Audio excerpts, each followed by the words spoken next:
Check, check, check. All right, traders, welcome into another mighty video. Today, we have another day trade recap. We have another base hit day in our hands. And I'm going to be covering the stocks I traded and how I was able to pull just a little bit over $2,000 here day trading in the stock market. All right, so first, what the hell did I trade? I know that I was watching SELU, and I'm happy to see that it actually did give the gap and go.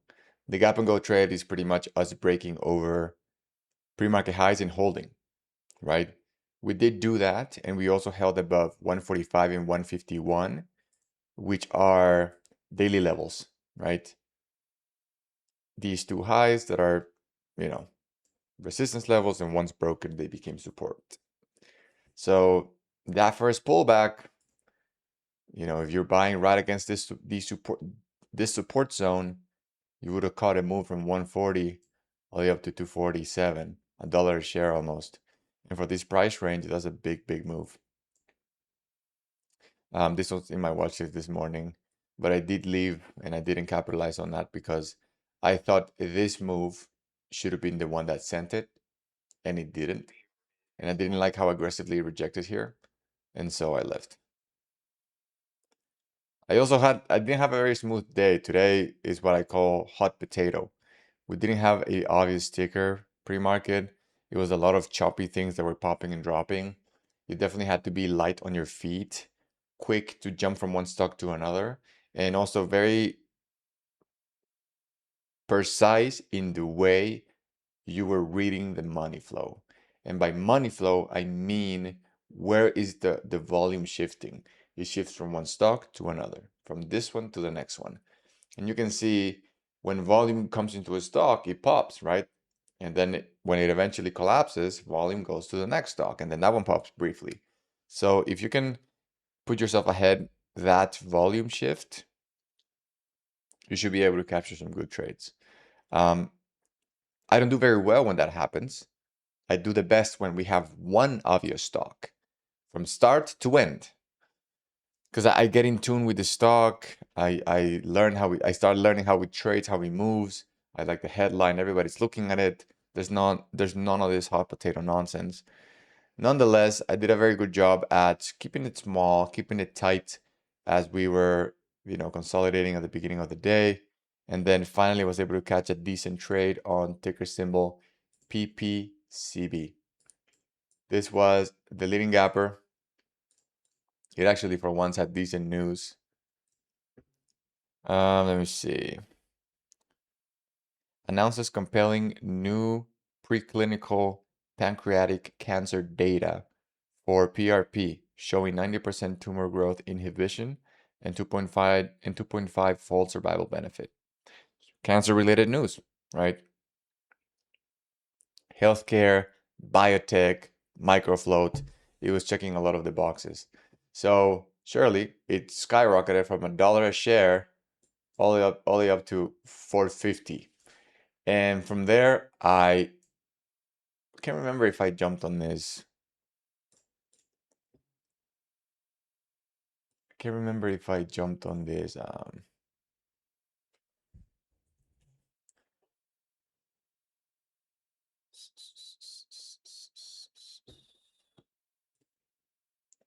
If I jumped on the algo spike or if I traded it somewhere else.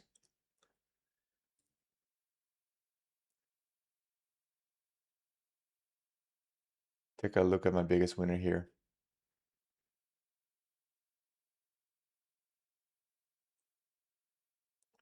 All right, we're cooked.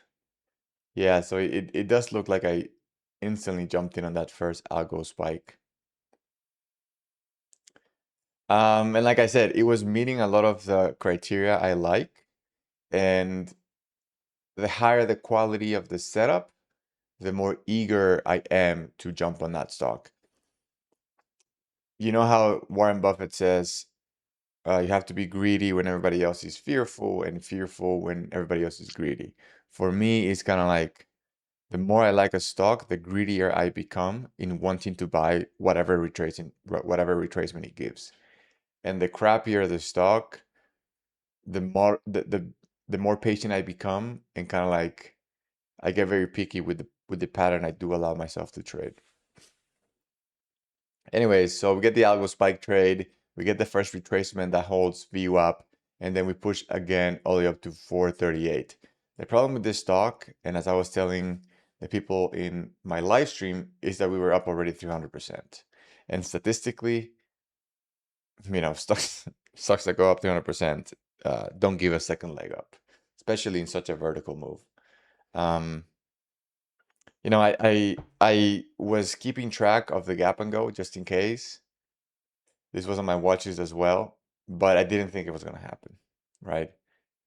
Drew myself a massive X here because I didn't want to take part in this consolidation because of this, right? It just sold off.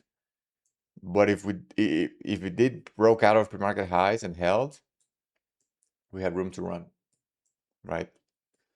So that was that ticker. And then I also traded, let's see, something else that matters. A lot of scraps.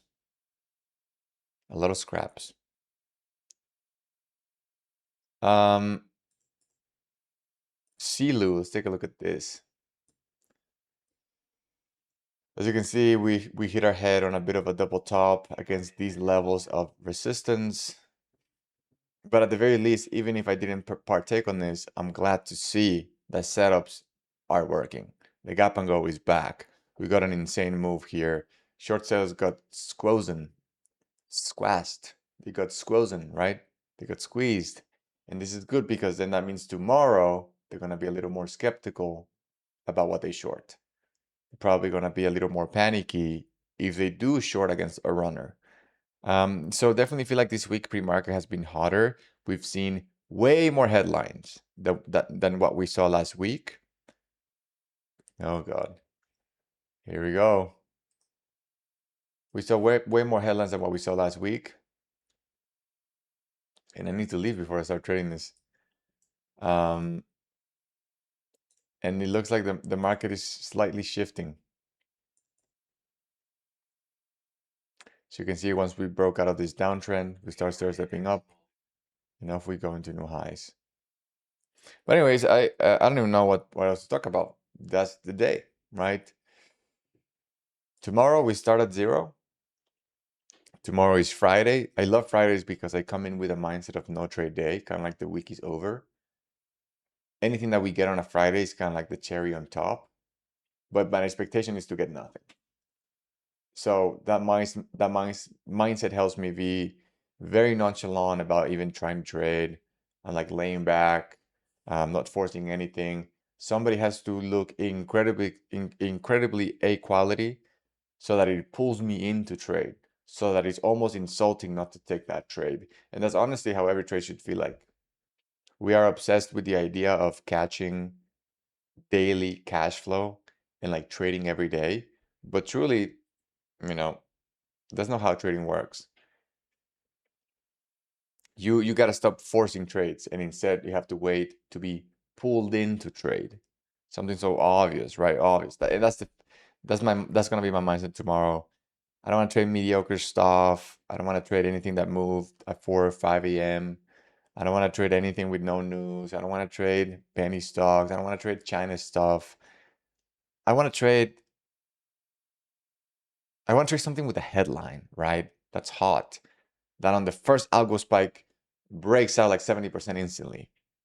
That's it. And I want to expose myself to the first 1 minute pullback, and then I'll be done, right?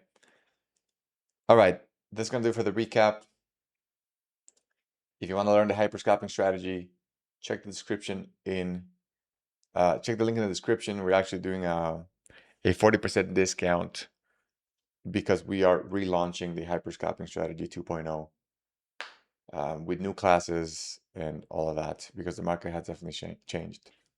We're trading different brokers now. We trade different setups.